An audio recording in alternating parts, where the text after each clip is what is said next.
A ver, hablando con Pachi y hablando un poquito con otra gente, algunos sois conocidos, San Pelayo o Olavide, con quien estoy trabajando ahora, y otra gente, hay una serie de dudas en las sociedades multilingües. También las sociedades prioritariamente monolingües las comparten, pero sobre todo en las sociedades multilingües como la nuestra, que es cómo gestionamos las lenguas en el sistema educativo. ¿Vale? La sociedad es muy difícil de gestionar, el sistema educativo es un poquito más acotado, el sistema escolar más acotado todavía, pero no sabemos dar una respuesta adecuada a lo que ocurre. Y tenemos unos señores por encima que están por encima de las cooperativas, están por encima de Euskal Herria, están por encima de muchos de nosotros, y es Europa. Europa no puede hacer leyes sobre educación, se haya tenido la condescendencia de dejar esto en manos de los Estados miembros, cosa que para mí o para algunos de nosotros es un grave error, porque lo que hace es dar recomendaciones, y con las recomendaciones pues es lo que pasa. Mi madre me recomendaba que no saliera esta tarde, ¿no? Y luego... Y nos recomendaban desde el 2004, empezaron en el 2004, continuaron en 2008, insistieron un poquito más, en que tenemos que dar una respuesta adecuada a la diversidad lingüística de la escuela que tenemos. La escuela tiene que ser reflejo de la sociedad, tiene que ser integradora de las realidades sociales que tenemos alrededor, y andamos un poquito quilicolo con todo esto, especialmente en lo que a lengua se refiere. Todos somos conscientes de que tenemos un montón de familias que no necesariamente son vascoparlantes, castellanoparlantes, y que sus niños están con nosotros, sus niñas están con nosotros. No sabemos muy bien cómo responder a esto, pero no tenemos que ir tan lejos. También tenemos gente que es castellanohablante, que está matriculada en una escuela en la que la lengua vehicular es el euskera, y sus familias igual no entienden muy bien lo que pasa porque no conocen la lengua, ¿sí? ¿Cómo damos respuesta a esto? Pues no lo sabemos, como podemos, y seguramente cada una de vuestras instituciones lo hace de manera diferente, porque no hay una línea vehicular común.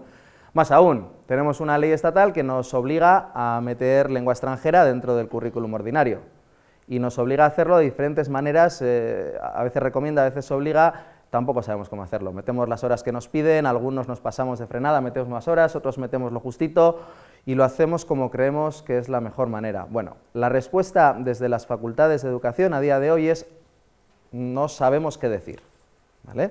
Estamos trabajando en diferentes facultades de educación del Estado y también en Euskal Herria para crear una respuesta muy orientada a la necesidad de hoy, no a la necesidad que teníamos hace 10 años, que a esa se ha respondido de aquella manera, ¿vale? Hoy tenemos una sociedad mucho más plural, lingüísticamente hablando, hablo de la diversidad lingüística solo, del otro por supuesto también, y tenemos que hacer un análisis sociolingüístico adecuado para dar una respuesta sociolingüística y educativa adecuada. Y la neurociencia cognitiva del lenguaje algo tiene que decir, porque también es la responsable de decirnos cómo se gestionan las lenguas por este sistema que tenemos dentro, que es el cerebro. Al final nosotros trabajamos con personas, las personas tienen un sistema cognitivo y tenemos que entender cómo funciona eso para ajustarnos a las respuestas en la medida de lo posible. Europa nos decía desde hace ya bastantes años que el objetivo para todos los Estados miembros era llegar a un sistema de 1+2, es decir, una lengua nativa, asumiendo que mayoritariamente había sociedades monolingües, y luego 2 lenguas que se nos regalaban en el sistema escolar, ¿vale? Tendríamos que salir del sistema educativo reglado con 3 lenguas, una en la que que seamos nativos y 2 en las que nos gestionemos bastante bien.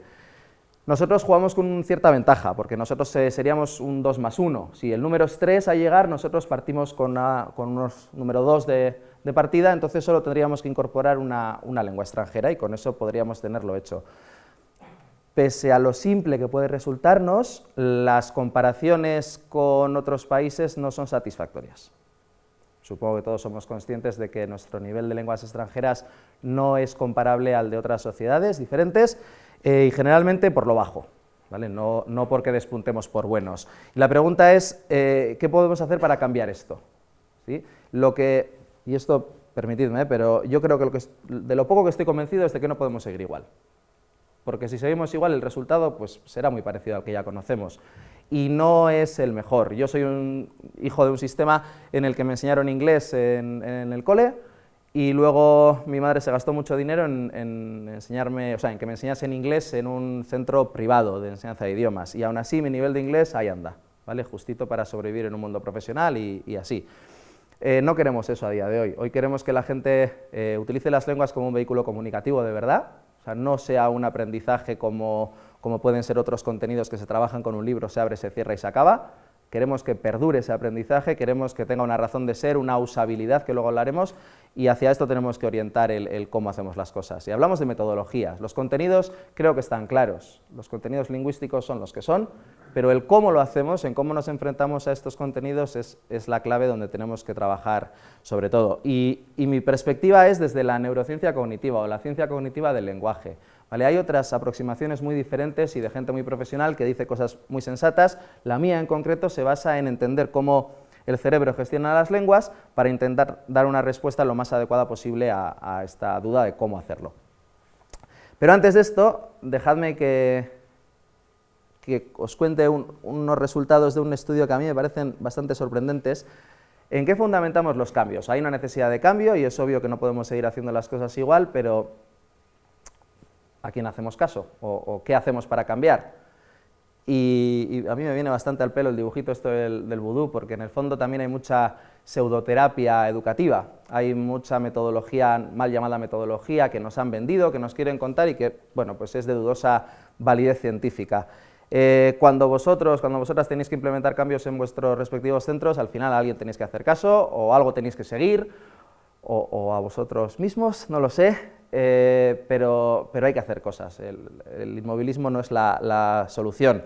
Preguntaron a más de 1.500 profes en Reino Unido hace un par de años, oye, cuando hacéis cambios gordos que afecten a la escuela, ¿quién os orienta o cómo los hacéis, ¿no? Y a mí me parece muy curioso el resultado. Entonces, o sea, simplemente que sepáis que las barras más largas significa más gente dice eso, ¿vale? No importa exactamente el número, es lo menos relevante, están ordenados de más gente a menos gente. La gran mayoría de personas dice, pues esto es de cosecha propia, o sea, esto lo hemos negociado aquí entre dos, o yo mismo, mi experiencia, y así hacemos las cosas, ¿eh? Los cambios los hacemos yo mime conmigo, que yo no digo que esté mal, digo que es lo que esta gente decía o reconocía que hacía. Se hablaba mucho de la experiencia del profesorado, y esto es lo de mirar la realidad con las gafas de uno mismo. No, es que llevo 20 años dando clases, bien, y han pasado por mis manos cientos de alumnos, miles de alumnos, bien, tu parte de la realidad es así de pequeñita. Tenemos unas gafas, miramos todo a través de esas gafas y nos estamos perdiendo mucha perspectiva, y tenemos que ser conscientes de eso. Nuestra experiencia individual a día de hoy en números grandes, pues igual no es tan relevante, igual teníamos que hablarnos un poquito más entre todos. Había bastante gente también que, esta es a mí la que me alucina, que es la de las redes sociales. O sea, lo de copiar está bien, porque si ves que alguien lo está haciendo muy bien, pues tú es muy lícito que copies, de hecho funcionamos casi todos así, ¿no? Copiamos lo bueno y a veces lo malo también. Pero de fijarse en un tuit de 140 caracteres para hacer un cambio en una metodología educativa es un poquito arriesgado, no sé, o sea, ¿cuánta información viene ahí? O es que he visto un post de Facebook que, hombre, deja un poquito que desear como razón de cambio, pero bueno, ahí está.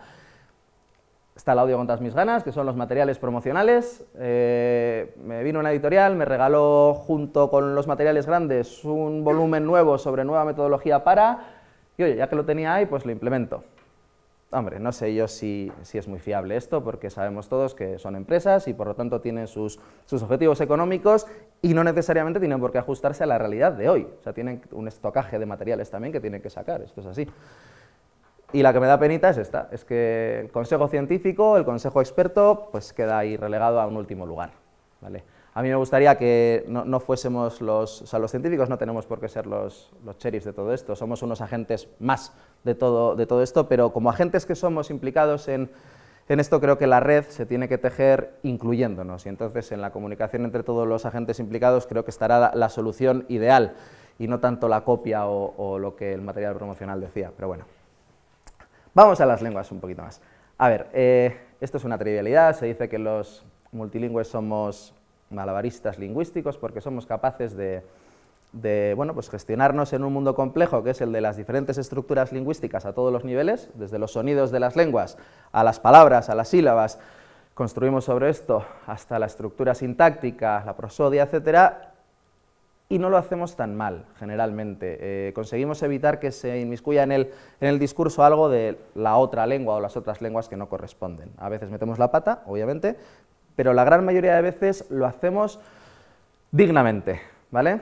¿Y quién está detrás de todo esto? Pues bueno, está el cerebro, obviamente, pero una parte del cerebro que está bastante por aquí, es prefrontal, y es la encargada de gestionar las funciones ejecutivas, ¿vale? las lenguas se apoyan, el control de las lenguas se apoya en lo que se puede. No hemos destinado módulos del cerebro específicos para la gestión de las lenguas y tenemos que recurrir a cosas que utilizamos para vivir y sobrevivir en un mundo complejo, por ejemplo, las funciones ejecutivas. ¿Todo el mundo sabe lo que son las funciones ejecutivas más o menos? ¿Alguna cara de no? Que haga sí, que no, y así ya... Bueno, es como la navaja multiusos que tenemos para sobrevivir, ¿vale? La navaja multiusos que está formada por, depende de las teorías, pero principalmente por los mecanismos de inhibición. Mi objetivo es hacer una tarea, completar una tarea y tengo que inhibir todos los posibles distractores que vengan en el camino. La monitorización o la supervisión, tengo que estar haciendo lo que tengo que hacer y supervisar que estoy cumpliendo los pasos que he determinado que voy a dar, ¿vale?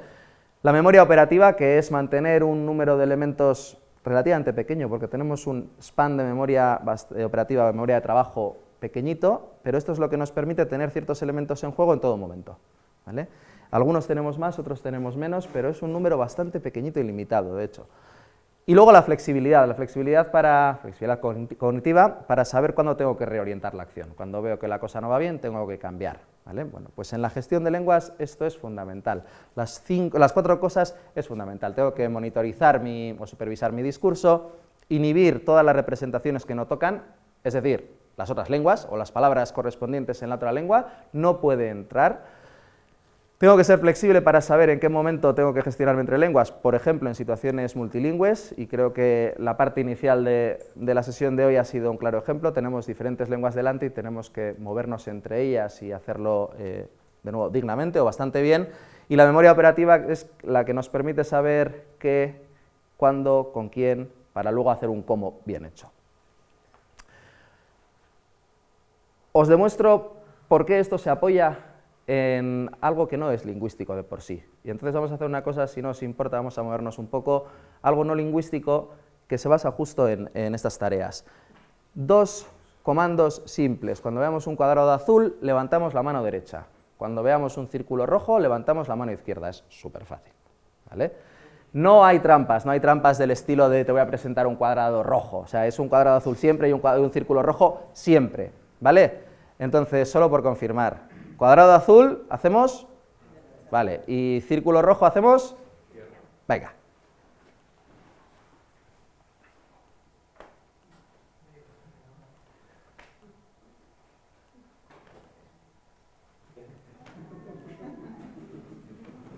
Ya hemos hecho esto ya lo hemos hecho. Y es así, o sea, es así. Es una tarea de Simon, esta tiene más años que el bosque.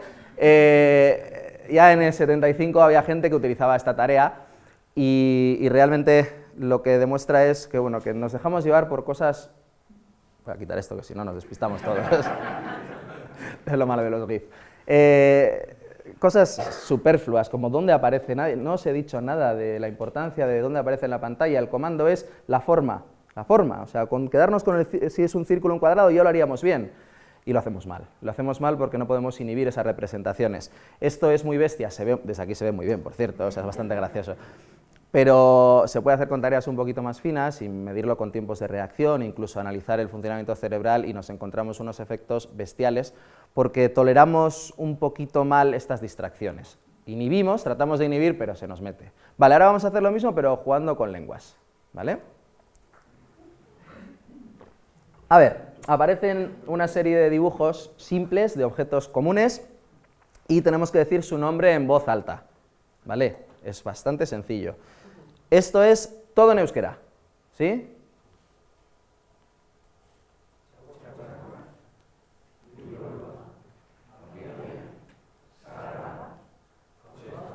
Bien, bien, bien. Fase 2, en inglés. ¿Vale? Eso, en vuestro currículum pone que sabéis inglés, o sea que al lío, vamos al lío. Por cierto, para facilitarlo, son los mismos dibujos. O sea, no hay cosas raras. Venga.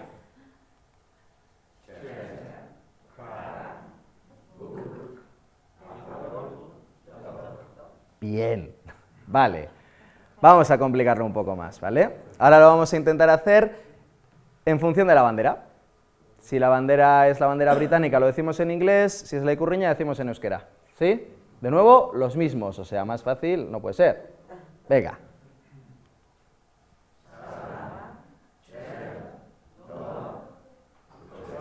¿Qué ha pasado?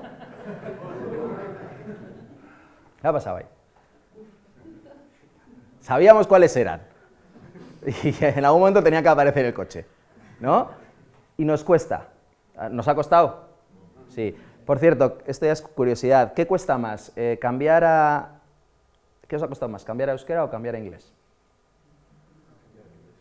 ¿Cambiar a inglés? Pues desde aquí parecía que lo difícil ha sido el coche. Supongo que para muchos de vosotros euskera será lengua nativa, ¿vale? Y si no, pongámonos en la situación de que euskera es la lengua nativa, ¿vale? Es un poco contraintuitivo pensar que volver a tu lengua nativa te va a costar más, porque lo lógico pues es donde yo juego en casa, cuesta más.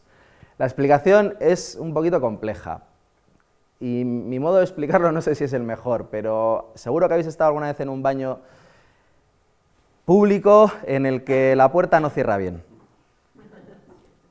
Y hay que hacer fuerza para que nadie entre, ¿sí? Bueno, pues, oye, cada uno pone los ejemplos que puede. Cuando estamos trabajando en inglés, lo que dejamos fuera es el euskera, que es una persona muy grande y quiere entrar. Es muy grande porque es nuestra lengua, entonces nos estamos gestionando siempre en euskera y de repente me dicen que ahora tengo que dejarle fuera, pues dejo fuera todo lo que soy, todo lo que llevo, toda la lengua que conozco bien, ¿sí? Y está fuera del baño intentando entrar, y tú estás como puedes, ahí sentado, empujando la puerta, ¿sí? Para gestionarte en inglés. Tienes que hacer mucha fuerza para que no entre, ¿sí? Esa fuerza es los mecanismos de inhibición, tenemos que inhibir mucho para que no entre. Entonces, cuando tengo que quitar la fuerza, tengo que quitar mucha fuerza, con lo cual me cuesta un montón dejarle pasar, porque tengo que retirar mucha inhibición, ¿sí? Al revés, no. Para yo hablar en euskera, ¿qué más me da el inglés? Si es un chiquitajo que no me va a abrir la puerta, empujo un poquito y ya está. Por lo tanto, cambiar a inglés me resulta más fácil que cambiar a euskera, ¿sí? Y originalmente a todos nos resultó esto bastante contraintuitivo, hemos de decir, porque no todo el mundo casi creo que instintivamente diría lo contrario, que cambiar a la lengua débil te va a costar más. Pues no, ¿vale? Pero bueno, lo que quiero que quede claro es que el hecho de cambiar de lenguas de una a otra palabra, pues tiene un coste. Y este es el switch cost o switching cost y la vida es así. Pero bueno, ya hemos visto que más o menos lo hacemos bien, ¿sí? Tampoco, o sea, tiene un coste, pero es un coste cognitivo que, para ser precisos, se mide en milisegundos. Es una cosa que aquí, haciéndolo así, pues es muy gracioso y se ve, pero cuando las máquinas lo miden es un coste chiquitín. Vale. ¿Qué ocurre con las lenguas? Y este es el efecto siesta. Vamos a ver si alguien se siente identificado. Imaginad que queréis echar una siesta y tenemos dos opciones. Ponemos la tele en una lengua que es nativa nuestra o que es una lengua extranjera, por ejemplo en inglés, ¿sí? ¿En qué condiciones echamos la siesta mejor o dormimos antes? En inglés, ¿no? Mucha gente por lo menos, ¿no? ¿Alguien sí? La gente suele decir que pones la tele en inglés y total, me da igual, me quedo sobao. Ahora, si tienes algo que directamente captura tu atención, aunque tu objetivo sea echarte la siesta, o sea, con el inglés te quedas, pero con la lengua o las lenguas nativas, igual de repente hay algo que captura un poco tu atención, una palabra, un algo, y entra dentro. Y entonces abres un poco el ojo. Y tú quieres seguir a lo tuyo, que es echar la siesta, pero los mecanismos atencionales funcionan como funcionan. Es más, las lenguas nativas lo que tienen es que nos han acompañado desde siempre, por eso son nativas. Y tienen un apego emocional, o tenemos un apego emocional respecto a las situaciones de lengua nativa que es enorme, en comparación con una cosa mucho más difusa que luego comentamos, que es el de la lengua extranjera. Entonces, bueno, pues esto pasa y esto tiene un reflejo cortical, tiene un reflejo neural. Siempre digo lo mismo, pero es que es verdad, creo que el mayor hallazgo en neurociencia cognitiva del lenguaje, no del multilingüismo, sino del lenguaje en general, de los últimos años, es el descubrimiento de que el cerebro ajusta sus propiedades de funcionamiento rítmicas al input auditivo que hay fuera. Y explico esto. El cerebro es un poco como una radio que tiene diferentes frecuencias y en todas ellas hay información y cada frecuencia tiene unos ritmos determinados, ¿vale? Como las canciones que nos encontramos en la radio. O sea, podríamos dibujarlo así, ¿no? Diferentes frecuencias en su espectro, porque funciona por electricidad, entonces se puede plasmar así. Las propiedades del habla, cuando alguien habla una lengua X, supongamos que es una lengua nativa, también se puede dibujar el habla. Las propiedades rítmicas se pueden poner sobre un papel, ¿sí? El espectro del habla. Y resulta que el descubrimiento es que ocurre esto. Las propiedades rítmicas de mi cerebro se ajustan a las propiedades rítmicas de lo que dice la persona que me está hablando o de lo que estoy escuchando. Es decir, mi cerebro baila al ritmo de lo que estoy escuchando. Se entiende que esto es para comprender mejor, es decir, es un ejercicio de neuroplasticidad máximo. Intento ajustarme a lo que hay para ver si esto entra mejor, ¿vale? Hasta hace unos años se pensaba que el cerebro tenía sus propiedades rítmicas y punto, que eso es intocable. Pues no, es tan flexible como para ajustarse dependiendo de lo que está escuchando, porque el lenguaje nos encanta, evidentemente. Bueno, pues hay una serie de estudios hechos con electroencefalografía, y perdonad el palabra, pero es tan sencillo como pensar en que hay una serie de electrodos recogiendo información del cerebro, no mandando información al cerebro, ¿vale? Solo se saca del cerebro la información y se plasma en pantallas, algo así. Seguro que os han hecho electrocardiogramas alguna vez, pues esto es lo mismo, pero en el cerebro, ¿sí? Con un montón de cables que lo que hacen es sacar los impulsos, el residual de los impulsos eléctricos y poder dibujarlo. Y se miraba un poquito en una situación en la que alguien está viendo una película, por ejemplo. Esa película puede ser en su lengua nativa, en este caso era el castellano, eran nativos de castellano, o en una lengua extranjera, el inglés, era una lengua en la que las personas tenían un nivel medio alto, ¿vale? No eran nativos, no eran perfectos, pero se gestionaban bastante bien, comparando con francés, que no tenían ni santa idea. Entonces tenemos condición lengua nativa, condición lengua extranjera conocida, condición lengua extranjera no conocida, ¿vale? Y luego una condición de silencio en el que solo veían las imágenes. Y lo que miraban era hasta qué punto las propiedades rítmicas del cerebro se ajustaba al audio que estaban escuchando de la película, ¿sí? Ya sabíamos lo que iba a pasar aquí, porque toda la evidencia nos dice que bailan juntos. Bueno, pues lo que encontramos es que evidentemente aquí el cerebro se ajusta a las propiedades, pero cuando estoy escuchando una lengua en la que no soy nativo, en este caso una lengua extranjera como el inglés, mi cerebro funciona bastante parecido a este nivel de ajuste, de acople rítmico, que cuando estoy escuchando una lengua que no conozco de nada y no entiendo, ¿vale? La gente entendía lo que estaba escuchando, la gente entendía la película y recordaba las cosas de la película, pero su cerebro lo hacía por otras vías y otro funcionamiento completamente diferente, ¿sí?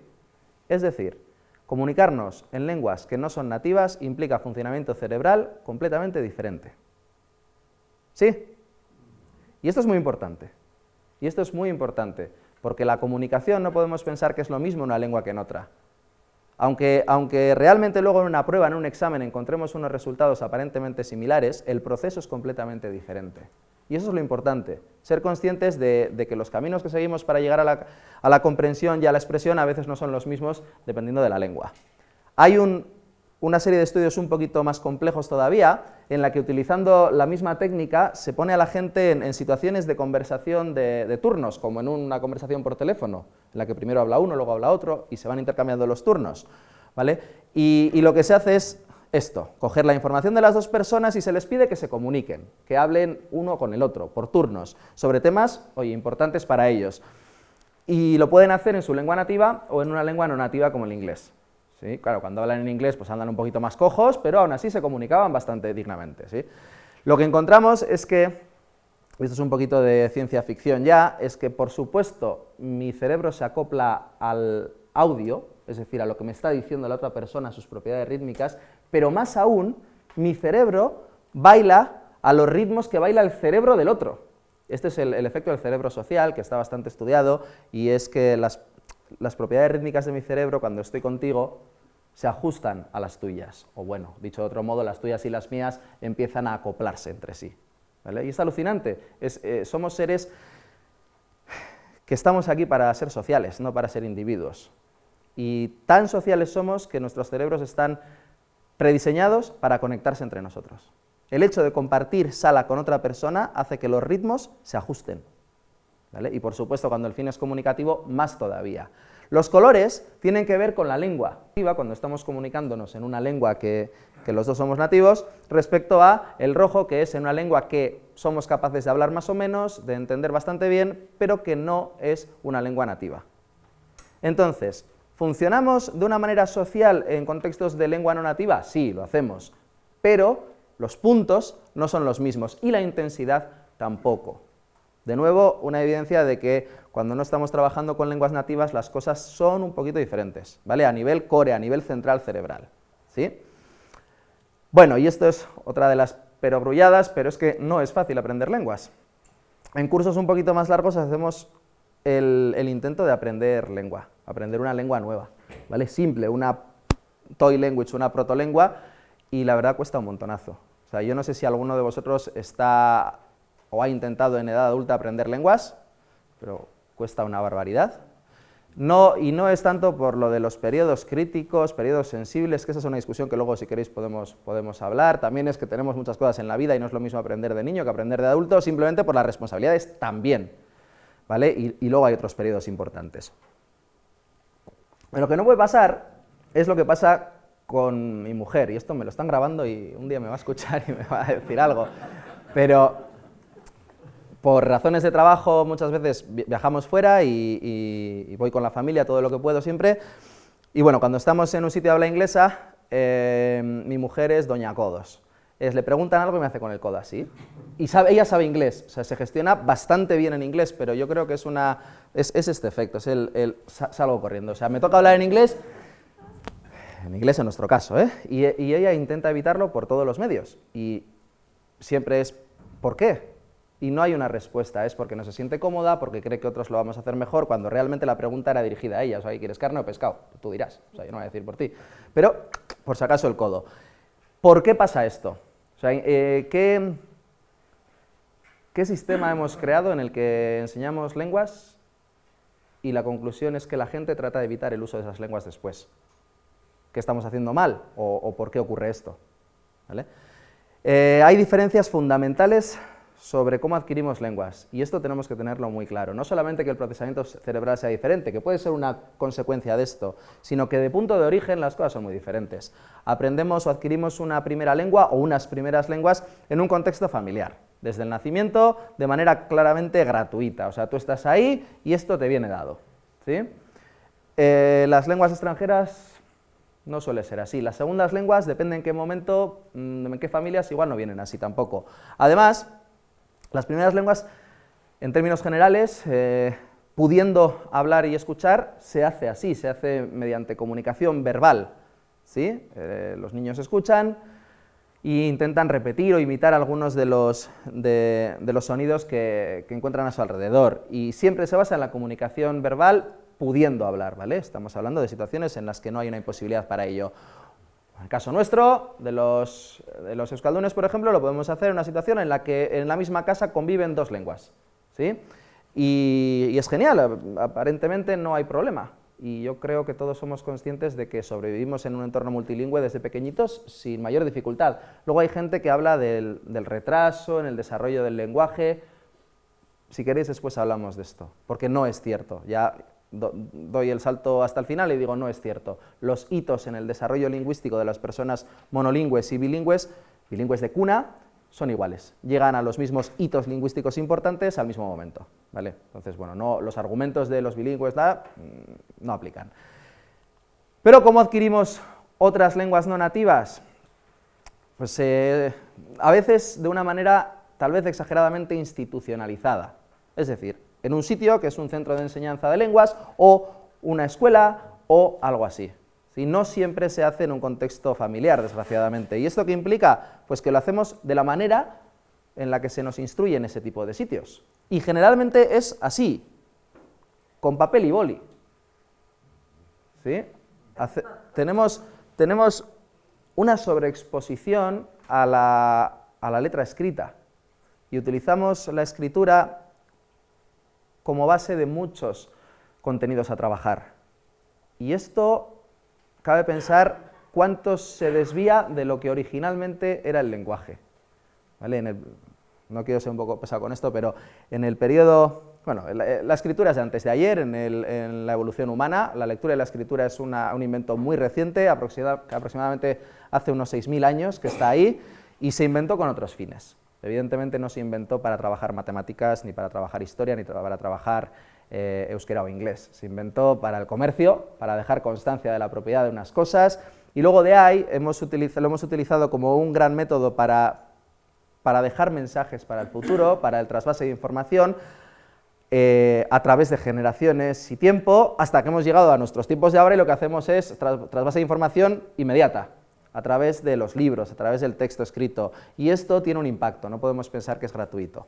Aprender lenguas o aprender cualquier cosa a través de texto, a través de la escritura y de la lectura, tiene un coste enorme, para el cerebro por un lado, pero para el sistema cognitivo en general. Hay unos efectos de distancia emocional que son derivados simplemente del hecho de utilizar o centrarnos más en el uso del papel y de la tinta para comunicarnos. El ejemplo que a mí me parece más bestia por ilustrativo que es el de un estudio que hay en el que, a ver, imaginaros una pareja que se quiere divorciar y que se quiere divorciar de manera no amistosa, ¿vale?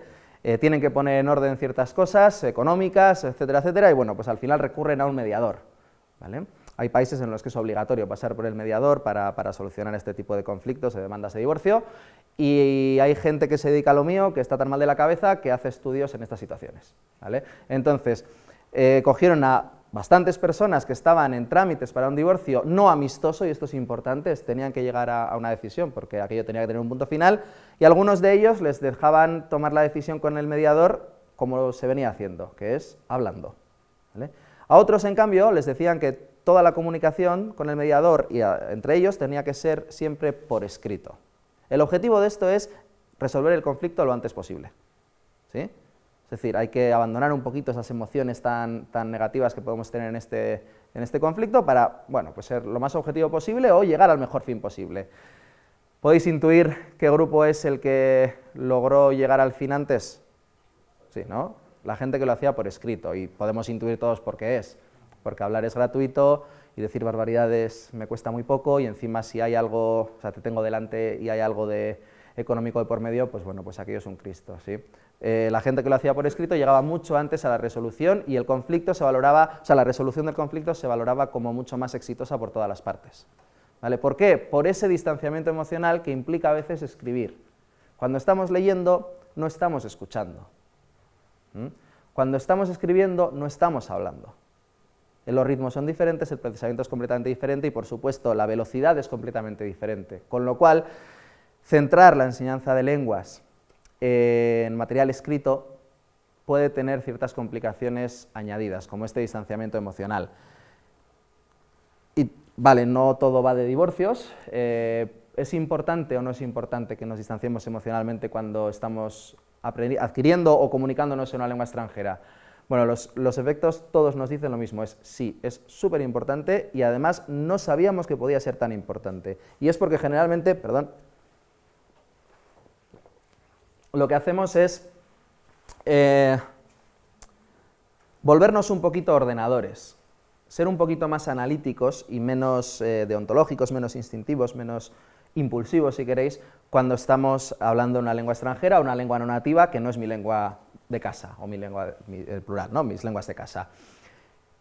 Se ha descubierto que en los procesos de toma de decisiones general, y recordad que estamos tomando decisiones constantemente en nuestra vida, por supuesto, la experiencia que yo tenga o el conocimiento de la situación o mis preceptos morales, etcétera, son súper importantes para tomar decisiones, por supuesto el beneficio que la propia situación me pueda retornar a mí, la salud mental, obviamente, las decisiones tomadas por personas que no están en condiciones óptimas de salud mental, pues no son las mismas que las de las personas que estamos un poquito mejor de la cabeza.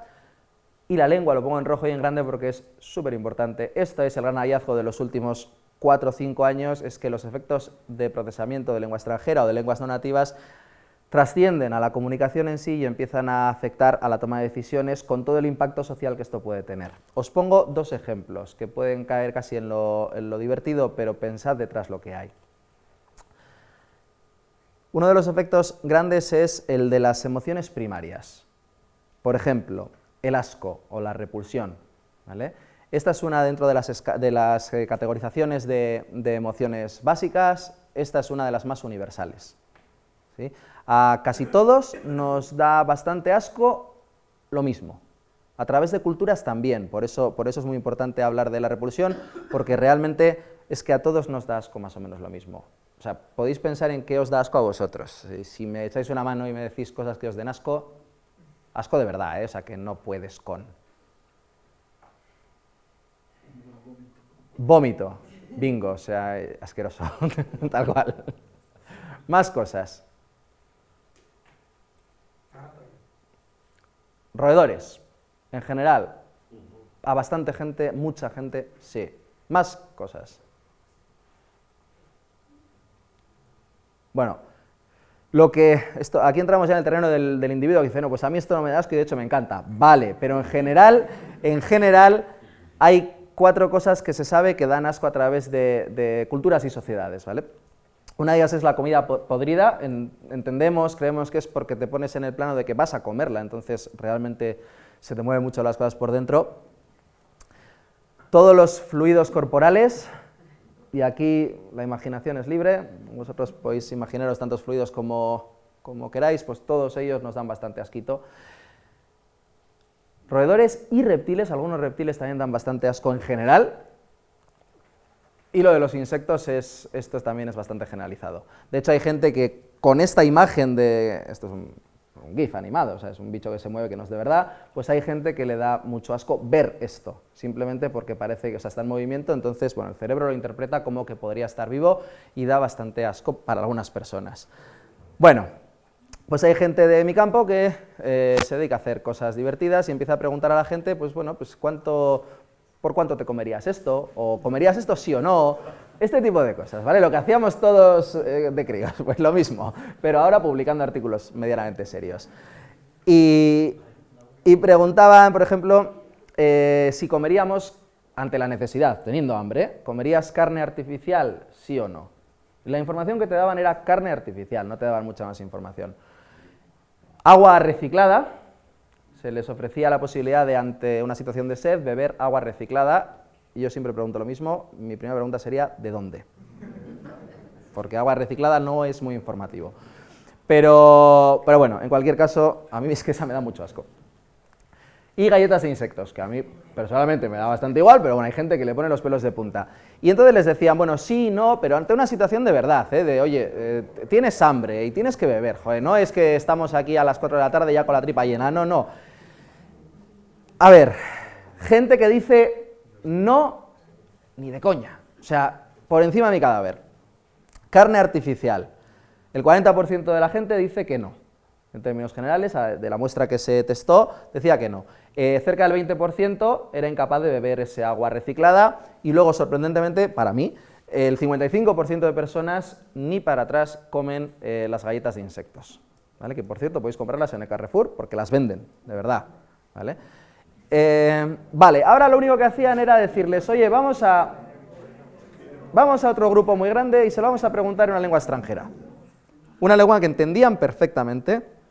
Además, si pensáis en esto en inglés, artificial meat, o sea, al final lo entiendes, ¿no? Tampoco es tan complicado, ¿no? O sea, la imaginaría mental igual es la misma. Y les decían, bueno, pues en lengua extranjera, dime, ¿te comerías esto, sí o no? La misma situación, los mismos eventos, pero siendo una lengua extranjera para las personas. Y ahora los números son los que no ni para atrás, ¿vale? Preguntados en una lengua extranjera. El 26% de las personas solo decía que no a la carne artificial, el 9% que no al agua reciclada y el 35% que no a las galletas de insectos. O sea, lo que vemos es que cambiamos nuestro criterio decisional tanto como para decir, hombre, pues me da asco, pero bueno, tú trae para acá el agua que me la bebo, ¿vale? O sea, es sorprendente porque, sinceramente, a ver, cuando haces este tipo de estudios es porque hay muchas pistas que te llevan a ello, no es gratuito, pero es contraintuitivo, es decir, ¿cómo yo voy a cambiar mis criterios de decisión sobre algo que me da asco? Si me da asco, ¿no? Pues no. ¿Sabéis quién está detrás de todo esto? Gente, psicólogos cognitivos, científicos cognitivos, que están en escuelas de negocios. Hay un campo de trabajo que se llama Behavioral Economics, que es, lo que hacen es tratar de analizar la conducta económica de las personas, ¿para qué? Para vender más. O sea, es tan sencillo como para hacer caja con todo esto, ¿sí? Y de hecho, esto es de una escuela de negocios muy potente. ¿Sí? Científicos cognitivos que están buscando la forma de colarnos productos. Fíjate, ahora ya saben que si nos los venden en una lengua extranjera, cuando el producto es de baja calidad o potencialmente asqueroso, te lo van a colar más fácil, ¿vale? Vas a decir que no, pero no en el mismo ratio o no el mismo número de veces, ¿vale? Bueno, pues una de las razones por las que tenemos que tener un poquito de cuidado, porque cosas que aparentemente creemos que están tan asentadas como la repulsión es variable dependiendo de la lengua. Y voy a poneros el segundo ejemplo que para mí es también ilustrativo, que es el de las decisiones morales, porque cuando hablamos de moral parece que todos somos aquí fijos y está escrito en letras de oro en un libro muy gordo y no vamos a cambiar nuestros criterios morales. Esto no es verdad. Cambiamos nuestros criterios morales en función de un montón de cosas, y una de ellas es la lengua. Y para esto se ha utilizado, entre otras cosas, el dilema del tranvía. Hay gente que lo llama el dilema del tren, que yo no sé si lo conocéis, pero la primera parte es esta. ¿Os suena familiar esto?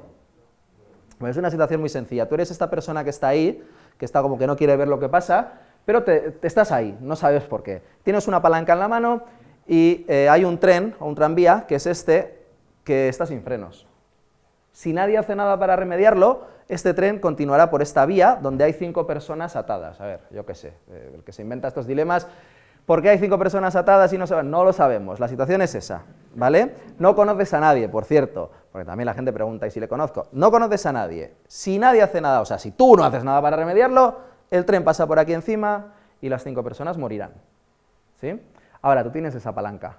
Si tú le das a la palanca, el tren cambiará de vía donde solamente hay un pobrecito que está atado. Sí, esa persona morirá, ¿vale? La pregunta es sencilla. ¿Le darías a la palanca, sí o no? Y es un dilema moral, o sea, sabemos que la respuesta, bueno, pues requiere poner un poquito en tensión nuestro sistema, ¿vale? Preguntamos, ¿quién le daría la palanca? Poquita gente. Poquita gente. Sorprendente, porque no es la respuesta habitual. La respuesta habitual da igual que te lo pregunten en inglés o te lo pregunten en castellano, en euskera. El 80% de las personas deciden darle a la palanca, ¿vale? Entienden que es el mal menor, entonces, bueno, pues simplemente dicen, vale, pues aquí hay 5, aquí hay 1, la ganancia es de 4, si quieres ponerlo en términos de números, y yo lo único que he hecho ha sido esto, pues, o sea, casi que lo planteas como he salvado vidas, ¿sí? Pero el dilema continúa con una segunda parte, y la segunda parte es un poquito más gore, es esta.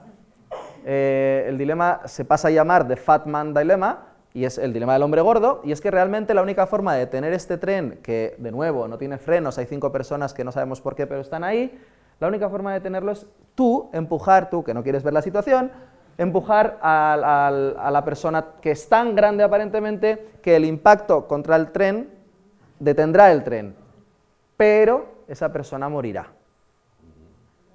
¿vale? Y la pregunta es exactamente la misma. ¿Empujarías al gordo? Y aquí es cuando la gente ya empieza con el movimiento de cabezas de no, no, no, no, no, no, ¿vale? Cuando realmente, si lo pensamos, ahora vamos a pensarlo en términos de ordenador, en términos de número, los números son los mismos. Una muerte, 5 vidas, ¿sí? La ganancia es de 4. Si hacemos la resta, tanto en una situación como en otra, lo que cambia, obviamente, es que tú estás ejerciendo un mal directo a la persona, es decir, tú eres el responsable directo de la muerte de esa persona. Por alguna razón, creemos que en la situación anterior, no, tú solo le has dado a la palanca. Es discutible, ¿vale? Pero este dilema es un dilema porque realmente la gente se pone en una tesitura en la que dices, bueno, no sé, esto luego cada uno que lo piense en su casa si quiere, pero la realidad es que no nos gusta tirar al hombre gordo, porque nos sentimos mal, porque realmente esto viola nuestros preceptos morales.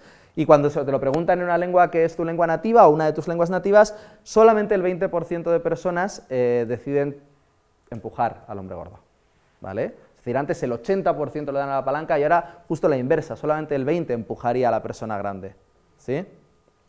Ahora se lo preguntan en una lengua extranjera, y esto está hecho con decenas de miles de personas en diferentes culturas, ¿vale? No es anecdótico. El 40% de personas empujarían al hombre, ¿vale? Es decir, si para ti está mal sentirte responsable de la muerte directa de una persona, debería estar mal, te lo pregunten en inglés o te lo pregunten en euskera o en castellano, ¿verdad? Pues no, no es lo mismo. Y esto es muy importante, porque las decisiones sobre la vida y la muerte, luego se pueden preguntar las decisiones sobre economía o sobre grandes cuestiones de impacto social que se toman en consejos europeos, por ejemplo, ¿en qué lengua se hacen? ¿En lengua nativa de las personas o en una lengua extranjera? Hay gente que va a Europa queriendo utilizar aquello como una academia de idiomas. Entonces van con su nivel B2 y ahí se ponen a hablar en inglés para ver si lo mejoran un poco. Y toman decisiones hablando en ese inglés, o en ese francés, o en esa lengua que sea. Eso tiene un impacto descomunal, ¿sí? Pensemos en términos un poquito más cercanos. ¿Qué ocurre cuando no eres nativo de una lengua en la que estás trabajando? ¿Qué ocurre? ¿Sí? Tenemos el euskera, tenemos el castellano. A veces tomamos decisiones en una u otra lengua y tal vez no seamos nativos de ellas. Tenemos que ser consecuentes con estas realidades porque nuestras decisiones igual no tienen el mismo fin, ¿vale? Entonces, es muy importante prestar esa atención que hasta ahora igual no se le ha dado, o por lo menos no tanta, al componente afectivo-emocional en los procesos de gestión y de enseñanza y aprendizaje de lenguas, especialmente de lenguas no nativas. O sea, cuando estamos trabajando como contenido lengua nativa, es un contenido, vale, no decimos nada, pero cuando estamos adquiriendo lenguas nuevas o instruyendo en lenguas nuevas, cuidado con eso. Y además tenemos que buscar siempre, y esto es una cosa que con la gente de la vida que igual he trabajado ya más tiempo, siempre planteamos, que es valorar la usabilidad de ese aprendizaje. O sea, las lenguas tienen un fin comunicativo, han de tenerlo, no puede ser un contenido wikipédico. O sea, nosotros no enseñamos una lengua para que esa lengua quede en el cajón de la memoria y hasta luego. No, ¿vale? Y tenemos unas situaciones muy complicadas a nuestro alrededor, a veces trabajamos en lenguas vehiculares que no son las lenguas del contexto, del entorno. Tenemos que dejar bien claro por qué lo hacemos, porque no puede quedarse dentro de los muros una herramienta de comunicación solamente dentro de los muros de la ikastola, ¿sí? Tiene que salir fuera, porque si no, seguiremos encontrándonos con lo mismo, que es que el conocimiento pues es súper alto, pero el uso de la lengua no va a la par, ¿vale? Aunque se siga incrementando progresivamente, nunca llega al nivel del incremento del conocimiento. Y esto es una miseria social. O sea, como sociedad tenemos un problema, y somos todos conscientes de ello, ¿eh? O sea, incluso a nivel político todos somos conscientes de que eso deberían ser líneas solapadas, ¿vale? Conocemos mejor la lengua y la utilizamos más, porque si no lo que está pasando es que la gente no entiende el porqué de ese conocimiento, y es verdad que cuando tú les testeas, les preguntas, saben, pero luego deciden no utilizarlo, ¿sí? Y en este caso estoy hablando del euskera, por supuesto pensad en el inglés, ¿sí? El euskera lo tenemos presente en nuestro contexto de una manera o de otra. El inglés, ¿cuál es la usabilidad que le damos al inglés realmente? Y esto se pregunta, o sea, yo cuando voy a las escuelas pregunto a los niños, a las niñas directamente, ¿cuál es el valor que tú le das a las lenguas extranjeras que se están trabajando aquí? Y todos te dicen lo mismo, y me parece sorprendente que un crío de 10 años te diga que aprende inglés para su futuro profesional.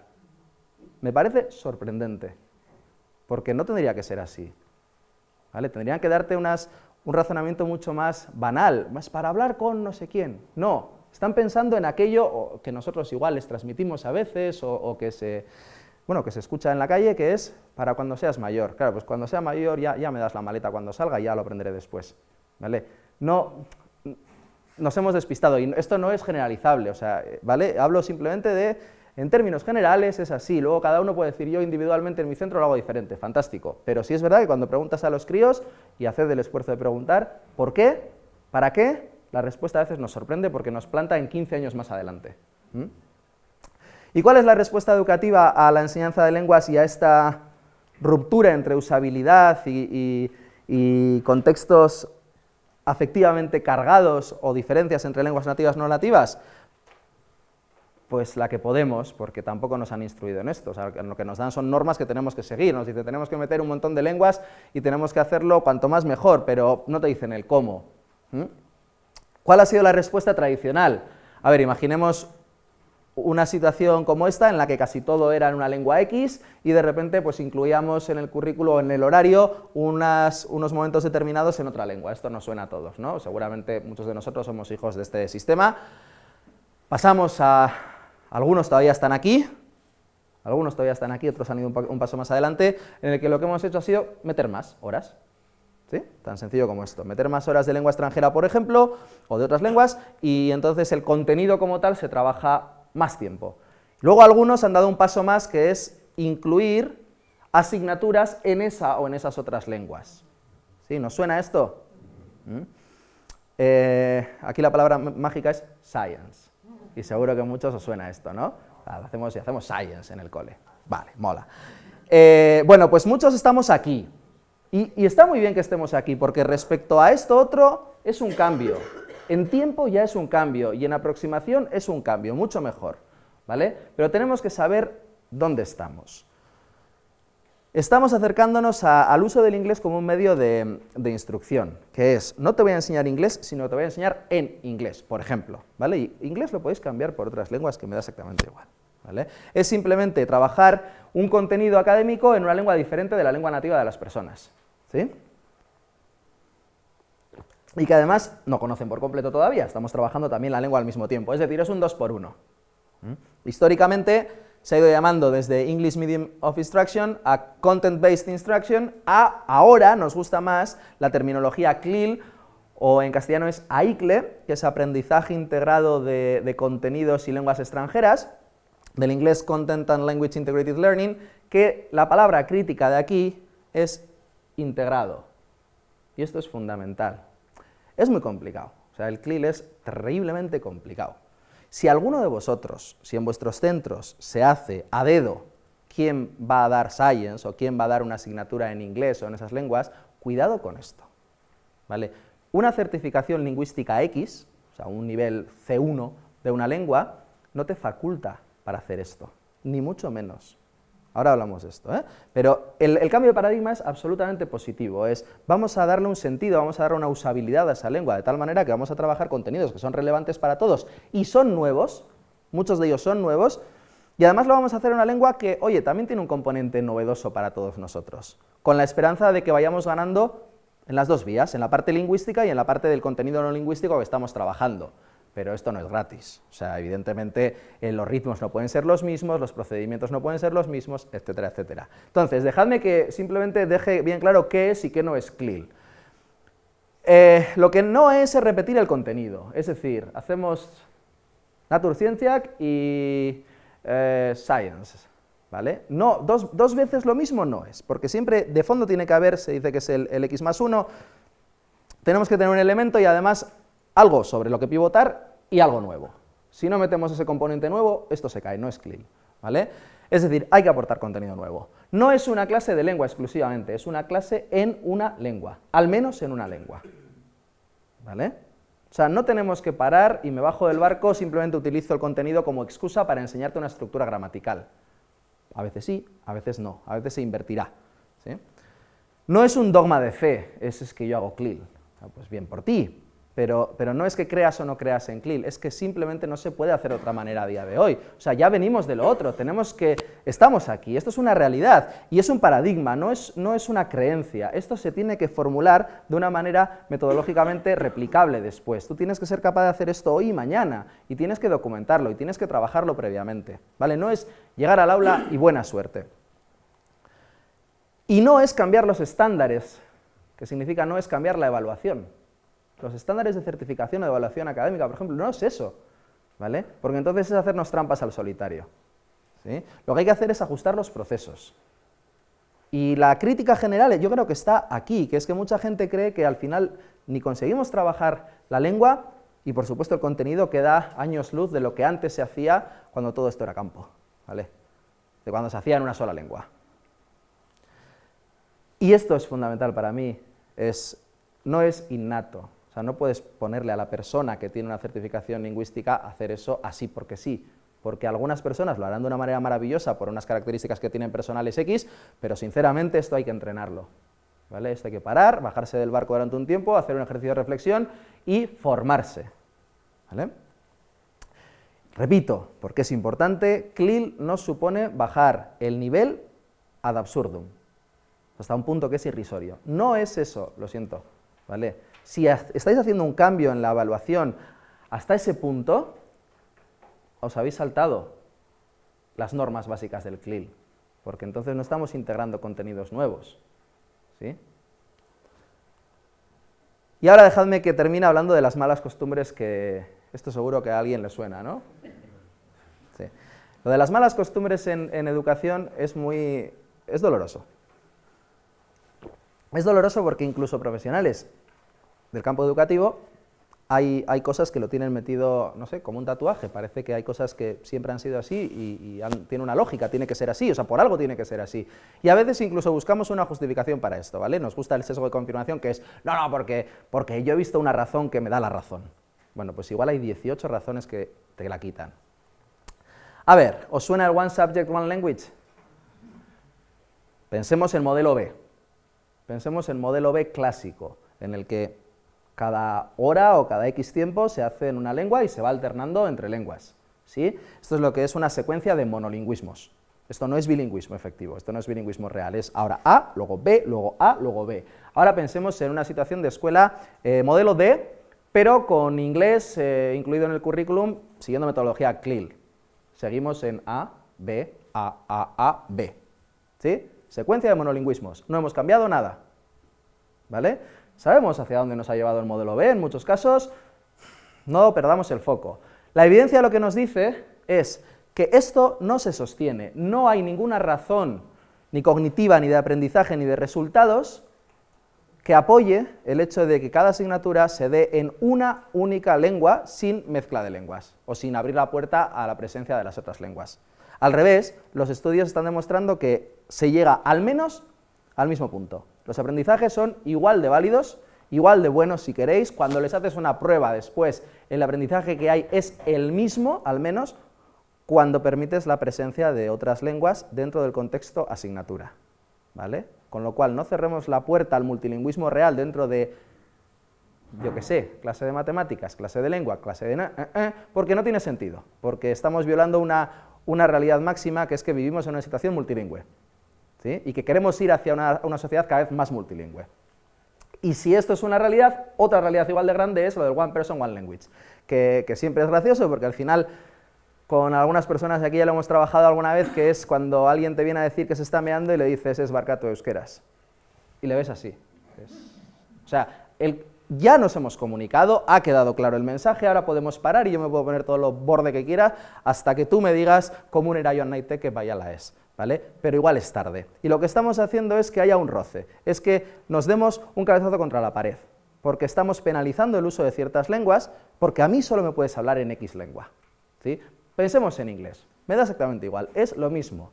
A esta persona solo se le habla en esa lengua, como si no conociera la otra. Hombre, si no conoce la otra, no conoce la otra, o las otras, evidentemente, pero esto no suele ser el caso, ¿sí? Y de nuevo, la evidencia lo que nos está diciendo es que es normal, es simplemente representativo de la realidad, el hecho de dejar que también las personas que instruyen, los maestros, las maestras, los profesores, hablen en varias lenguas con los niños, porque así lo están esperando ellos, ¿sí? Y seguro que alguna vez lo habéis comentado en gabinetes, en cursos o con vuestros compañeros, el hecho de que, pues no sé quién de repente se encontró en la calle con el profe de día, alucinó porque le escuchó hablando en euskera, castellano, lo que sea. Pero ¿cómo van a alucinar? Si sabemos dónde estamos, sabemos que somos multilingües, ¿sí? No debería ser una sorpresa, no creemos una realidad que no es, ¿sí? Porque de nuevo, si lo que hacemos dentro de las paredes de las escuelas es crear una realidad que no es transferible a la sociedad, pues bueno, el puente cada vez será más largo, ¿sí? O sea, esto no se sostiene con evidencia científica, me refiero, por supuesto, si alguno necesita información, artículos, pedidlo y yo os hago llegar toda la documentación, ¿vale? Y creemos que la mezcla de lenguas es un recurso muy válido para, primero, demostrar respeto a la diversidad lingüística de lo que tenemos delante y, segundo, para el trabajo de los contenidos, y que el CLIL no es necesariamente monolingüe. El CLIL ha de respetar la realidad multilingüe del aula, ¿vale? Entonces, pensad que el hecho de que los niños hablen en diferentes lenguas nunca ha de ser punido o castigado, sino que en el fondo es una representación de lo que queremos, que es que todos seamos capaces de comunicarnos en diferentes lenguas, ¿sí? ¿Os acordáis de lo que hemos hecho de los dibujos? De ir nombrándolo en una lengua, en otro. Bueno, os he dicho que había un coste por cambio de lengua, esto es una realidad, ¿vale? Pasar de nombrar un elemento a nombrar otro en otra lengua tiene un coste que se mide en milisegundos, os he dicho, y que se puede capturar desde ordenadores, micrófonos, a máquinas que analizan el cerebro, fantástico, eso es así. Ahora, imaginad esa misma situación, hemos empezado haciéndolo en euskera, hemos hecho después en inglés y luego lo hemos hecho en una situación de mezcla de lenguas, ¿sí? Esto hecho así, si tú miras el tiempo que yo he tardado en decir las cosas en euskera versus a una situación de mezcla de lenguas, cuando he mezclado he tardado más, ¿sí? ¿Por qué? Porque tengo que estar reconfigurando todo el rato, supervisando no liarla, y al final resulta que es que he tardado más. Pero es que lo hemos hecho en una situación que es muy de laboratorio, porque esto de que a mí me digan en qué lengua tengo que nombrar cada cosa en cada momento es raro, ¿sí? Hay estudios que lo que demuestran es que cuando tratas de transferir esto a la realidad, es decir, libertad, tú le dices a una persona, mira, te voy a presentar 400 dibujos, ¿sí? Venga, me los nombras todos en inglés. Y ahí mides el tiempo que se tarda en medir en todo esto, o luego me lo dices en castellano, en euskera, lo mismo, lo mides, paras y dices, mira, ahora te voy a dar los dibujos y tú los nombras como quieras, me da igual, libertad total, ¿vale? Hoy va de resultados contraintuitivos. Primer resultado contraintuitivo es que mezclamos entre el 35 y el 40, depende de los estudios, 35-45% de los casos. O sea, de una media del 40% de las veces decidimos voluntariamente saltar a la otra lengua, ¿sí? Aunque no seas perfecto hablante de la otra lengua. Es decir, por defecto nuestro sistema cognitivo coge lo que tiene al alcance, da igual de qué lengua, porque me lo has permitido, gracias, ¿sí? Ese es el primer hallazgo, que es que vamos a mezclar. Y segundo, por cierto, si vamos a mezclar, no vengas tú a cortarme esto, porque es lo que preferencialmente quiero hacer. Y segundo, cuando mides el tiempo total, antes hemos dicho que en situación forzada de cambio tardábamos más en hablar, ¿sí? Pero aquí es situación libre de cambio, y existe ese cambio. Hablamos más rápido. Llega el dibujo y recupero antes una etiqueta para ese dibujo. ¿Por qué? Porque tengo dos disponibles. La que antes coja te la suelto, me da igual, no me estás castigando, no me estás forzando, ¿vale? Sí hay un coste por cambio de lengua, o sea, si a esto te lo digo en euskera y esto te lo digo en castellano, pues esto tiene un coste, pero ese coste es minúsculo y en el macro salgo ganando si me permites utilizar la lengua que yo quiera, ¿vale? Estos son estudios hechos tanto con euskera castellano como con inglés y castellano en Estados Unidos, hay varias combinaciones trabajadas, ¿vale? Y con personas con diferentes niveles de lengua además.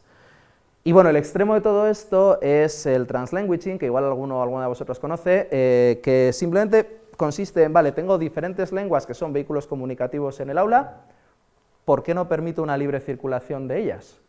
Y sabemos aquí hay menos rojo que azul, ¿sí? Es decir, hay una lengua que igual es minoritaria por la razón que sea, porque estamos adquiriéndola, porque se conoce menos, lo que sea, ¿sí?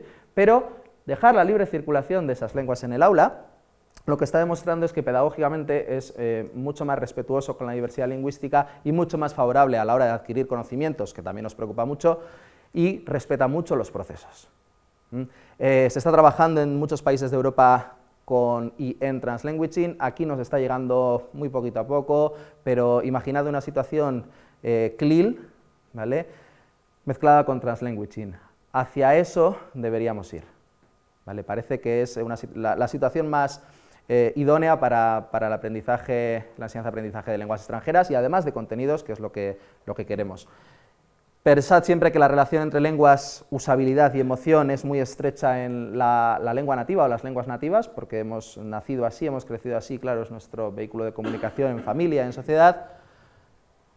En otras lenguas, ya sean extranjeras o segundas lenguas, no es tan estrecha la relación, pero siempre hay estrategias pedagógicas para poder mejorar esto, y permitir la mezcla de lenguas puede llevar a este fin en el que por lo menos este triángulo entre lengua, emoción y usabilidad pues se corrija un poquito y sin penalizar el uso de ciertas lenguas. Y termino con esto que siempre lo pongo, pero me parece muy bonito y en el fondo tiene bastante razón. Se le atribuye a él, y creo que es cierto que lo dijo él, que si le hablas a una persona en una lengua que entiende, ese mensaje va a llegar a su cabeza, pero si tú le hablas a una persona en su lengua nativa, vas a llegar a su corazón.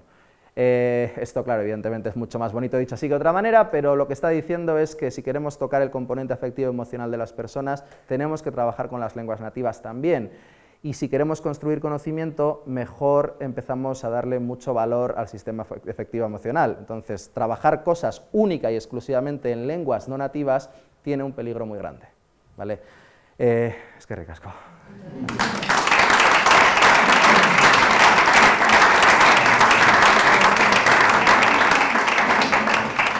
Este es el que va a Lauro, por cierto.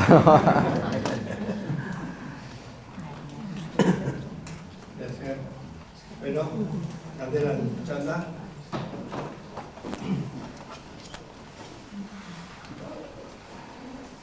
Ez da, hasiko naiz? ¿Cuándo se considera que es una lengua nativa? Es fácil. Euskera-castellano. Es fácil, esto sí que es, los estudios están demostrando que a partir de los, en situaciones bilingües, a partir de los 15 meses más o menos, ya tenemos dificultad en incorporar ciertos aspectos lingüísticos nuevos. Por ejemplo, los fonemas, que es la unidad mínima del lenguaje, es el fonema, es el sonido unitario. Tenemos la baraja de cartas, la construimos en los primeros meses de vida. ¿Vale? Entonces, a partir de ahí ya considerarlo nativo, pues no se puede. Y de hecho las máquinas nos dicen que, o sea, nos pueden chivar que alguien no es nativo. ¿Vale? En la enseñanza de lenguas la pregunta es hacia dónde queremos ir, porque no necesariamente tenemos que buscar el native like. O sea, el modelo, el template hacia el que vamos no tiene por qué ser el hablante nativo. Estamos en caminos intermedios y asumiendo esas dificultades, pues podemos estar mucho más tranquilos todos.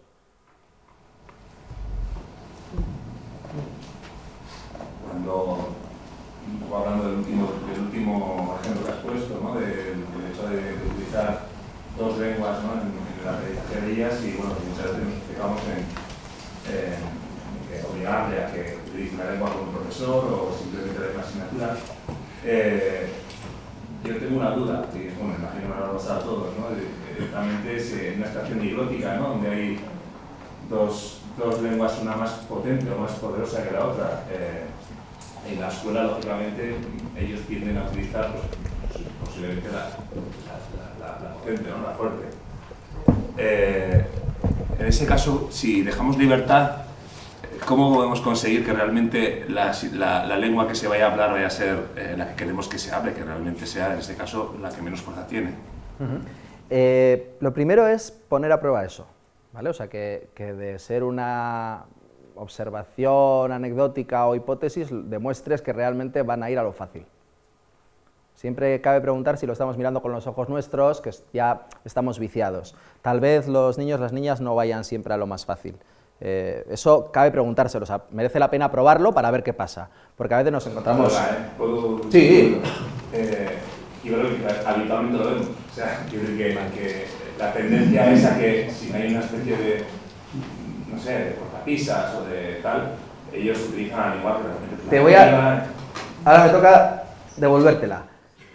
Acuérdate lo de las gafas que he dicho y acuérdate del estudio que contra todo pronóstico la gente decide el 40% de los casos irse a lenguas que no son las más fuertes, que son débiles, ¿vale? Esto es así, o sea, me refiero, estadísticamente es así y es contraintuitivo. Yo reconozco que todos, o sea, yo también pensaba que no iba a ocurrir, pero ocurre que la lengua débil de repente entra y entra voluntariamente en situación de libertad total, ¿vale? Eso por un lado, pero bueno, que merece la pena probarlo solamente para bueno, pues crear esa situación y ver qué pasa. Y lo segundo se me ha olvidado, pero esto es porque esta noche no he dormido mucho con mi hija, pero espera, que tenía otra cosa para decirte.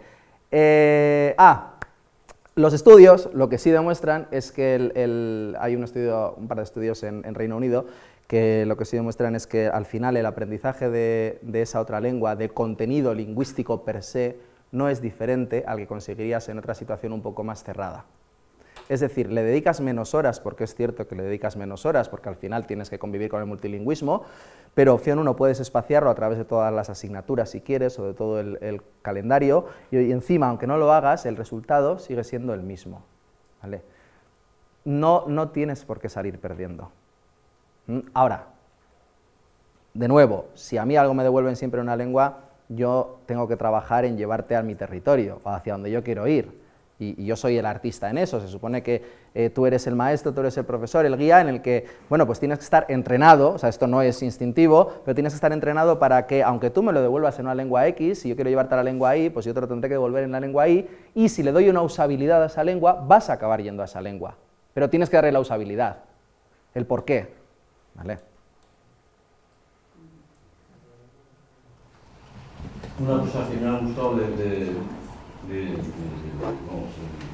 los comentarios es el tema de la usabilidad, ¿no? de usar la lengua, de utilizarla, de sobarla, ¿no? Más que sea algo pues, teórico, intelectual, o que lo sabes por artificial y tal, ¿no? Los que tenemos una cierta edad, ¿no? Yo tengo 62 años, los 63 y tal, que el euskera, por ejemplo, hablando ya de una misma lengua del euskera, cómo nosotros la manejábamos, los que éramos hijos de padres euskaldunes y demás, lo que aprendíamos en casa, y luego con lo que nos encontrábamos en el colegio de un proceso posterior, ¿no? Yo, por ejemplo, una cosa que a mí me ha sucedido, yo creo que a muchos de mis amigos y compañeros les ha sucedido es que, bueno, en mi caso, por ejemplo, ¿no? La madre de Mañaria, el padre de Urreta, en casa se hablaba euskera, pero en euskera, ¿cómo te diría yo? Pues el que sabrá, ¿me entiendes? Y bueno, estaba prohibido en aquella época y tal.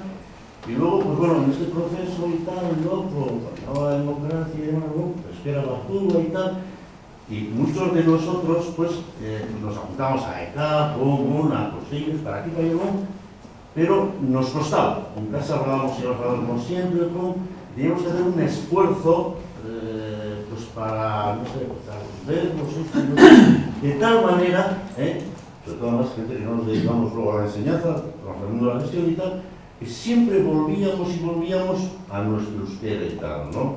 Pues al de casa, que los verbos nos salían como nos salían, rápidos, y de alguna manera me ha dado a entender que tú abogas un poco por el tema de las idiomas, que yo además me he dado cuenta que con el tiempo es lo más enriquecedor. O sea, el no hacer esfuerzos inútiles, ¿no?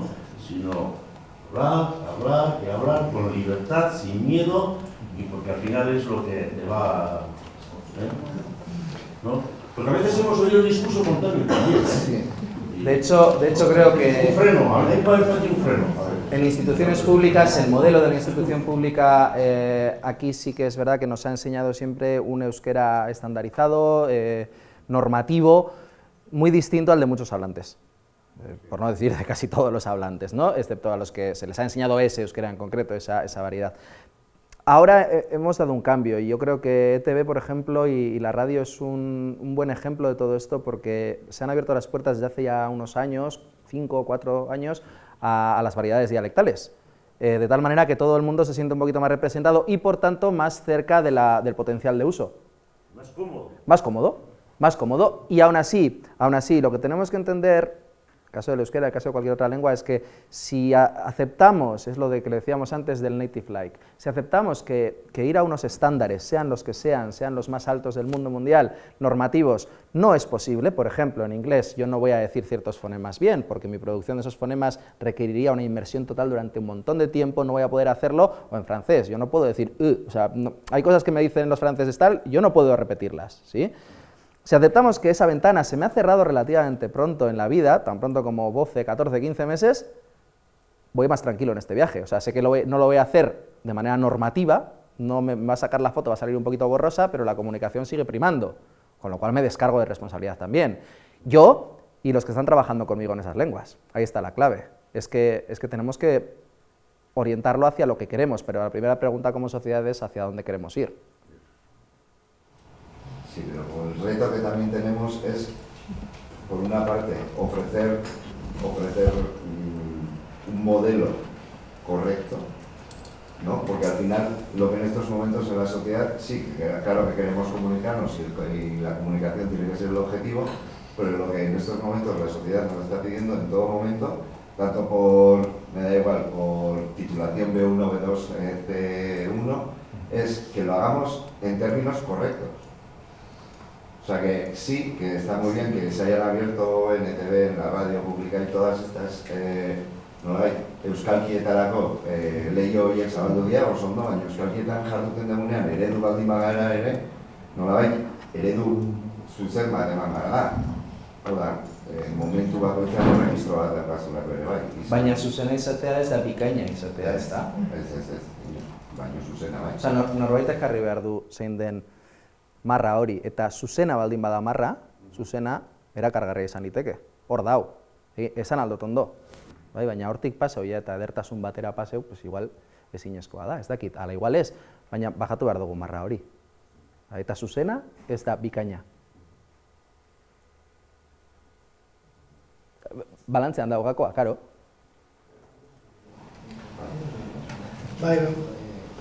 Sí, has hablado de las languages, a mí es un tema que me interesa mucho. ¿Cómo lo enfocarías desde el punto de vista tecnológico? que ¿cómo enfocaría Translanguaging, sí. el translanguaging desde un punto de vista pedagógico? Si es que lo has Sí. presentado desde ese punto de vista, no sé, igual estás hablando O sea, de otra cosa. No sé. el diseño de metodologías específicas, cuando queráis, estoy abierto a que me llaméis y hablemos de estas cosas. No entro en cuestiones concretas, prácticas, pero lo que sí tengo claro es que bueno, hoy en día por lo menos hay grandes teóricos y teóricas sobre translanguaging y modelos a seguir en los que se integra con el CLIL de manera brillante.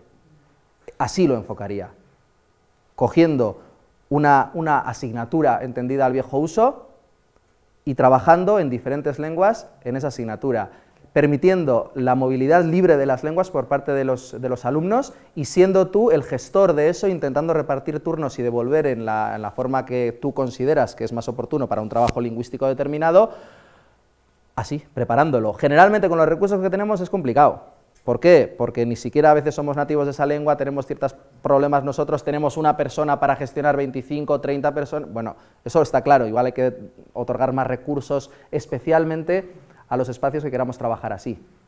Pero, ¿cómo lo enfocaría? Primero, dejándolo entrar. Eso es lo primero que haría, probarlo.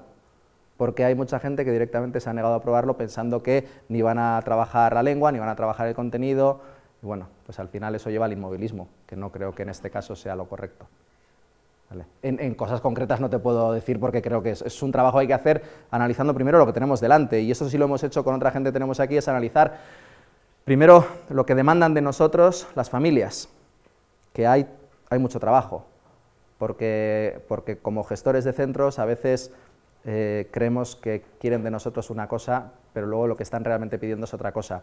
Y en términos generales, o sea, por darte números bestias así grandes, las conclusiones de todo este tipo de encuestas sociolingüísticas / educativas de las familias lo que te dicen es que seas una academia de idiomas. ¿Vale? Y es alucinante, o sea, ese es el primer golpe que te llevas, es que los padres, las madres llevan a los niños pensando que van a salir de ahí como niños orquesta, sabiendo hacer de todo y en todas las lenguas, y quieren más horas y más lenguas, o sea, más horas de lenguas y más lenguas diferentes. Y lo primero que hay que hacer es, como sociedad, replantear esto, también devolverles la pelota a ellos, decir, oye, a ver, esto es lo que es. En tu exposición te has centrado bastante en el contenido, ¿no? Bueno, al fin y al cabo, sobre todo en el contenido de aprender una lengua y que no solamente a nivel educativo, que tenemos unos parámetros, unos títulos y unos parámetros educativos que tenemos que llevar, y sobre todo al fin y al cabo con la reflexión que hacemos muchos que durante muchos años al fin y al cabo nos hemos centrado en el vehículo, ¿no? El vehículo de que aprender euskera, francés, inglés, castellano, etc., ¿no?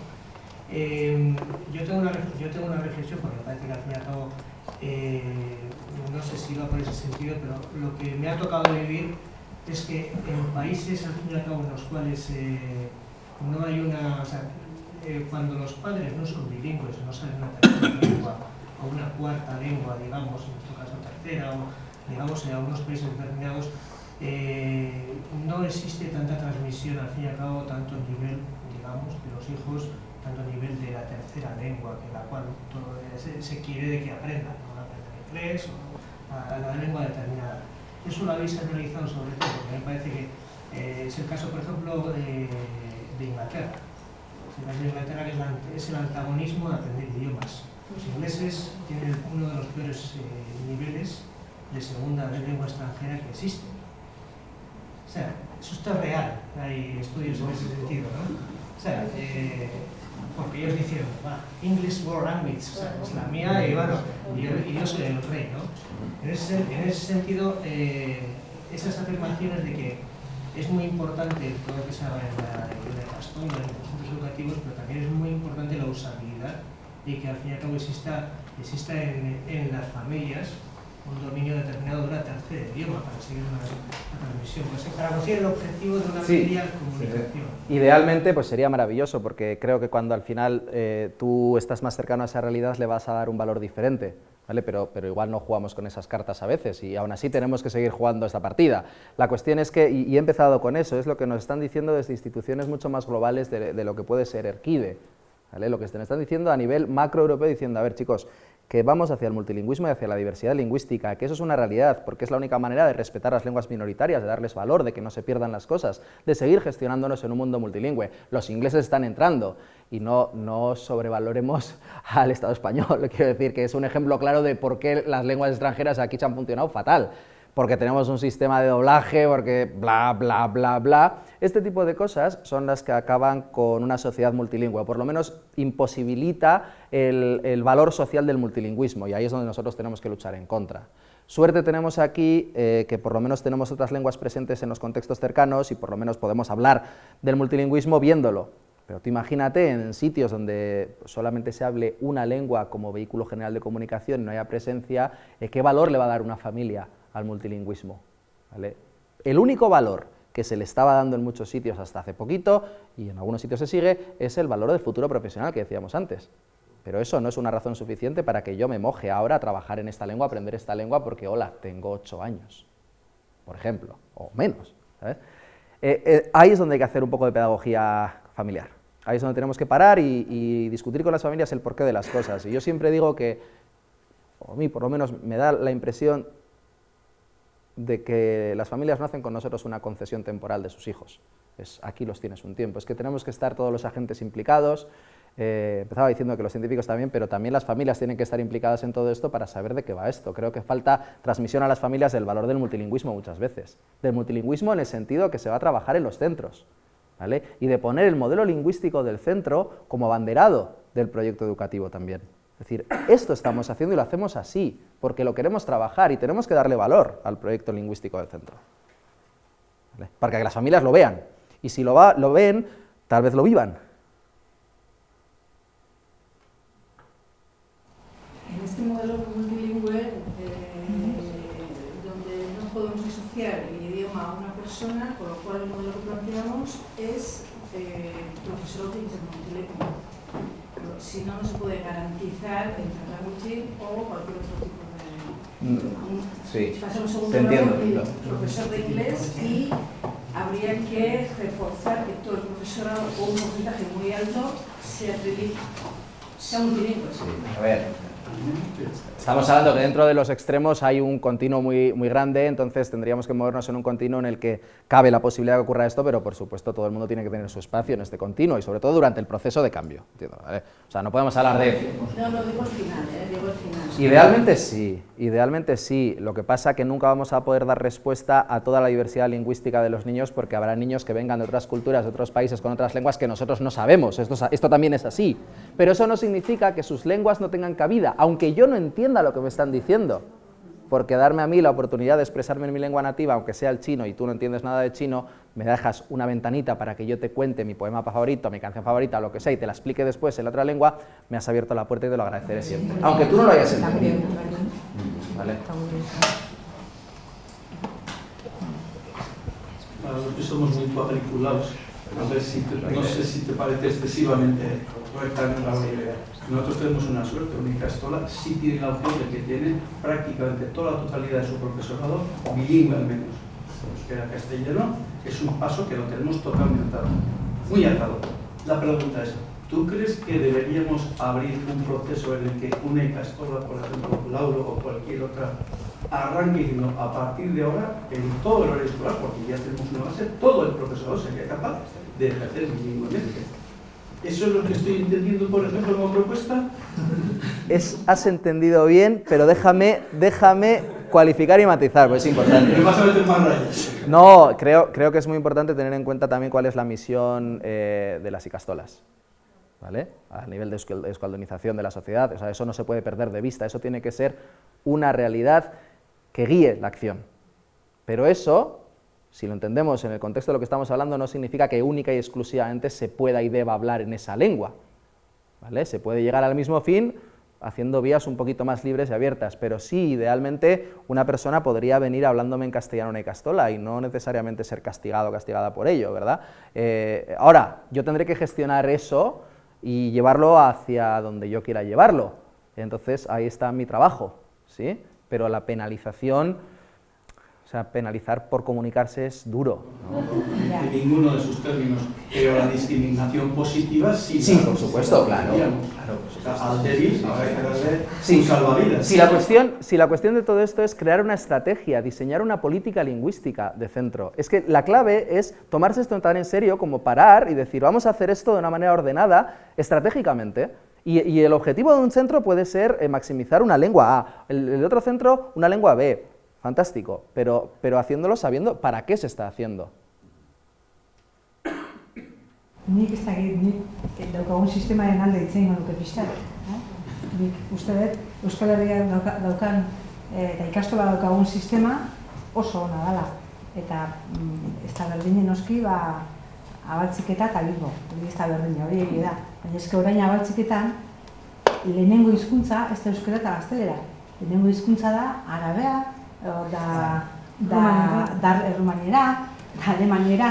Orduan, errealidadean, euskera bera ere, ez da gure ikasle askoren oinarrizko hizkuntza. Orduan, nik uste dut ikastolen helburuetako bada Euskal Herria euskalduntzea.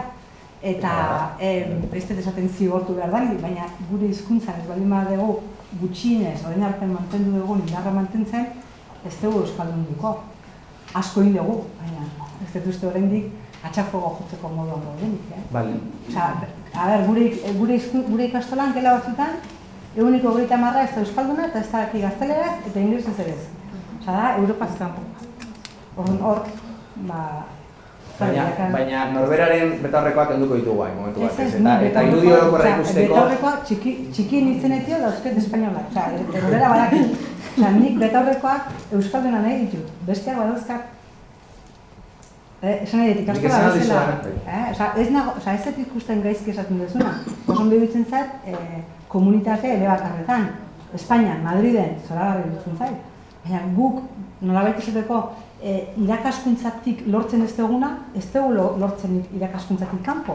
Hau da, komunikabideetan gaur egun, gaur egun gure betaurrekoa da, ez dugu gure umeak ez dutela eta ikusten. Igual, ningo nuken galdera erreflexiorako da, benetan lortzen ari garen. Bueno, ados. Horan jarraituzkero, zer lortuko dugu behar? Bueno, orain arte lortu duguna, minimo. Zer eta orain arte lortu duguna da euskera galtzea, beste bideoetatik bere. Bueno. Ez dakit, esan nahi dut, nik uste dut hori ez dela gaur egungo arazo bat. Bueno. A ber, lortu dugu itxienez, gehiengo batek jakiteak. Bueno, toki batzutan. Zenbaki handitan. Gero erabilpena, badakigu nola doan bai. Hortan ados nago, erabilgarritasuna eman bartzaio. Baina zer nahi dugu, edukia jakitea, ala hizkuntza hortan egitea berba eta moldatzea gizartean. Ez que, segun zer nahi duzuen. Talde bakoitzeko erabaki behar duzu, ez da zinor esateko zer nahi dugun gizarte modun, baina nik uste dut erabilgarritasuna egon behar dela beti aurrean eta eredu. Erabila. Igual galdera da nola egin euskera erabilgarri. Hau zera proposamen bat, proposamen bat da bakarrik, hau ez da fedeko gauza bat. Ez dago zuri kontra egiteko, baina bai iruditzen zaidala eredu honetan, askotan ez dela kontutan hartzen, ja bide bat egin da daukagula. Eta bide hori ez dela intxarra izan, nire iritzian. Baina gauz momentu baten bakizu zen den momentu hau, problemas de ricos orduan. Problemas de ricos. Osa, oso ondo egin dugu, nahiko ondo, baina gauzak hobetu behar ditugu. Baina puntu hortan gaude batzuk. Eta beste batzuek ez, hori da problema. Errealitate hau ez dagoela edatua. Eta zuk esan dozu, Txizketa Bilbo ala zenbait lekutan. Eta jakin behar dugu nola den gure kalea, non bizi garen, non daukagun ikastola adibidez, eta horrekin jokatu behar dugu. Eta baraja horiek, karta horiek ez horrenak dira bakoitzeko. Baina ahaztu gabe, bide bat egin dagoela, urte askoan, eta gauza asko galduta gero, aukera asko galduta gero.